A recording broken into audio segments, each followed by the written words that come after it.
ఆదివారం వచ్చిందంటే చాలు ప్రతి ఒక్కరికి సెలవులే. స్కూల్‌కి వెళ్ళే బుడ్డోడి దగ్గర నుంచి డ్యూటీకి వెళ్ళే మా హస్బెండ్ దాకా ప్రతి ఒక్కరైతే ఆదివారం వచ్చిందంటే సెలవు తీసేసుకుంటారు. కానీ సంవత్సరం పొడుగుతా కష్టపడే మన ఆడవాళ్ళకి మాత్రం ఎటువంటి సెలవు ఉండదు. పోనీలెండి, ఎవరి కోసమని కష్టపడతాం? మన వాళ్ళ కోసమే కదా! పోనీ మనం చేసే వంటను వాళ్ళు మెచ్చుకోకపోయినా పర్లేదులే గానీ, బాగోలేదని చెప్పి మొహం మీద చెప్తే మాత్రం మనం చాలా నొచ్చుకోవాల్సొస్తుంది. మా హస్బెండ్ అయితే నేను ఎప్పుడు అట్టు వేసినా సరే అట్లలో నూనె ఎక్కువైపోతుందని చెప్పి నా మీద బాగా అరిచేస్తూ ఉంటారు. ఈసారి ఆ ఛాన్స్ ఇవ్వకూడదని చెప్పి మీషో నుంచి ఈ ప్రోడక్ట్ని అయితే ఆర్డర్ చేశాను. సో ఈసారి దీంతో అయితే ఆయిల్ని స్ప్రే చేస్తాను. ఆయిల్ని స్ప్రే చేయడం వల్ల తక్కువ ఆయిల్ పడుతుంది. సో ఈసారి నేనైతే తిట్లు తినే దగ్గర నుంచి తప్పించుకోవచ్చు.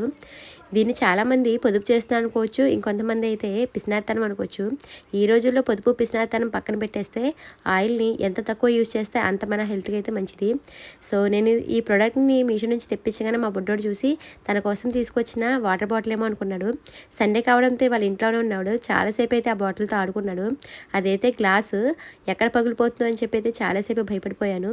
ఇంకా ఇవాళ మా బుడ్డోడైతే తన కోసం ఒక కేక్ అయితే ప్రిపేర్ చేయమన్నాడు. తనకి హెల్త్ బాగోపోవడంతో అయితే ఎగ్లెస్ కేక్ అయితే తయారు చేసేసాను.